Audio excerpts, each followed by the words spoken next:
and blood. He's got radioactive blood. Can he swing from a thread? Take a look overhead. Hey there goes the Spider-Man.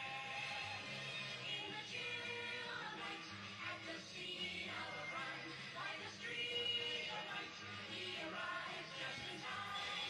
Spider-Man, Spider-Man, friendly neighborhood Spider-Man. Welcome back, he's ignored. Action is his reward to him. Life is a great big hang up. Wherever there's a hang up, you'll find a Spider-Man. Hey everyone, it's me, your friendly neighborhood Spider-Man, welcoming you once again to Storytime with Spidey. Now I know it's been a while since some of you have heard from me. Sorry about that. I've just been real busy because, let's face it, crime doesn't stop itself.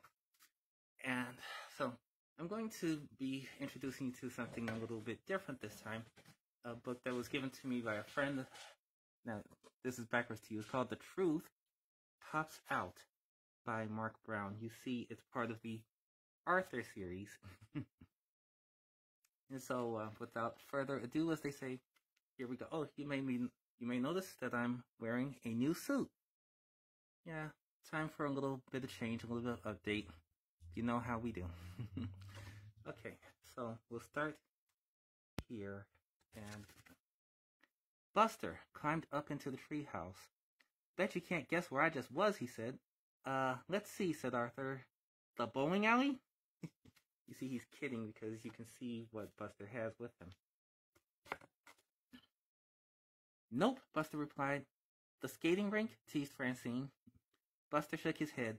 I was at the zoo, he said. And they can't afford a nursery for the new baby animals. Let's have a garage sale and raise money to help, said Francine. Such a nice idea to want to help people that need it. Okay, so here we see them getting stuff together for the garage sale. See, it's good that when you make a plan, you actually do it. On the day of the sale, everyone brought bags and boxes full of stuff to sell. I brought over all my old baby toys, said Francine. I don't play with these anymore. Only babies play with baby toys, said Binky. That's a little mean. Because sometimes you might like something even though people think it's for little kids. Like, look at me. I'm a grown man in a costume, and a lot of people say that's for kids.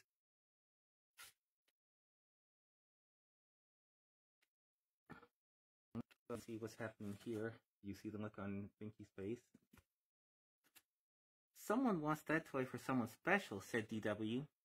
That's Arthur's sister. Binky nodded sadly and handed over the junk in the box.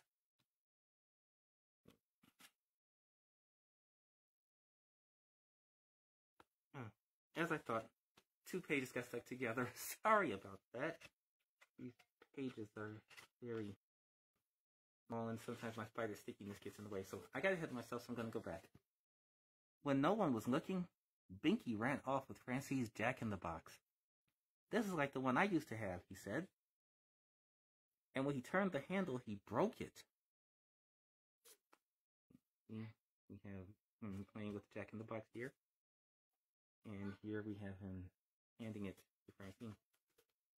He quickly stuffed the puppet back in the box and hid it among the other toys. So he made a mistake and he was trying to cover it up instead of just telling the truth about what happened, which you should never do. Binky knew what he did was wrong and took the broken toy to Francine.